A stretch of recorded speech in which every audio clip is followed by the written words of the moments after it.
ऐसा युद्ध जो अन्य युद्धों से कहीं महान है। एक मुट्ठी बाजरे के लिए मैं हिंदुस्तान की सल्तनत गंवा देता, शेरशाह सूरी ने ये शब्द इसी महान युद्ध के बारे में कहे थे। ये बात है 5 जनवरी 1544 ईस्वी की। शेरशाह सूरी ने मारवाड़ पर आक्रमण किया था। उस समय मारवाड़ के राजा मालदेव थे, जो बहुत ही आक्रामक राजाओं में एक गिने जाते हैं। गिरी सुमेल नाम के स्थान पर दोनों राजाओं की सेना आमने सामने थी। राजा मालदेव की सेना की संख्या देखकर शेरशाह सूरी घबरा गया था, अतः उसने षड्यंत्र भरी कूटनीति से काम लिया। राजा मालदेव के दो सेनापति थे, जेता और कुंपा, जिनके नेतृत्व में ही पूरे मारवाड़ की सेना का भार था।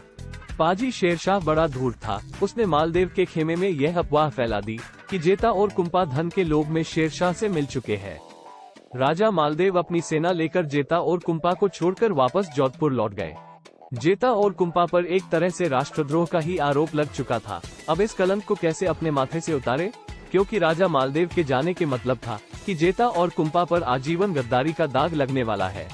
उन दोनों वीरों ने जीवन से ज्यादा महत्वपूर्ण सम्मान चुना। उन्होंने आनन फानन में स्थानीय ग्रामीणों और अपने खेमे के बचे खुचे सैनिकों को मिलाकर 7000 के आसपास की सेना खड़ी की। जोश भरे पराक्रम व अदम्य साहस के साथ राव जेता, राव कुंपा, नरा चौहान व अन्य सेनानायक अपने 8000 सैनिकों के साथ शेरशाह की 80,000 अफगान सेना पर काल बनकर पर टूट पड़े।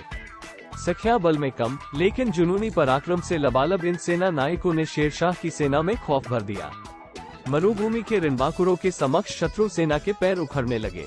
शेरशाह मैदान छोड़ने का निर्णय करने ही वाला था कि इसी समय संयोग से जलालुद्दीन जलवानी अतिरिक्त सैन्य बल के साथ वहां आ पहुंचे, जिससे पासा पलट गया और प्रमुख सांमत जेता राठौड़, कुपा राठौड़, चांद के लखा चौहान के दो पुत्र व अनेक मारवाड़ के सरदार आखिरी वक्त तक शत्रु सेना से संघर्ष करते हुए वीरगति को प्राप्त हुए।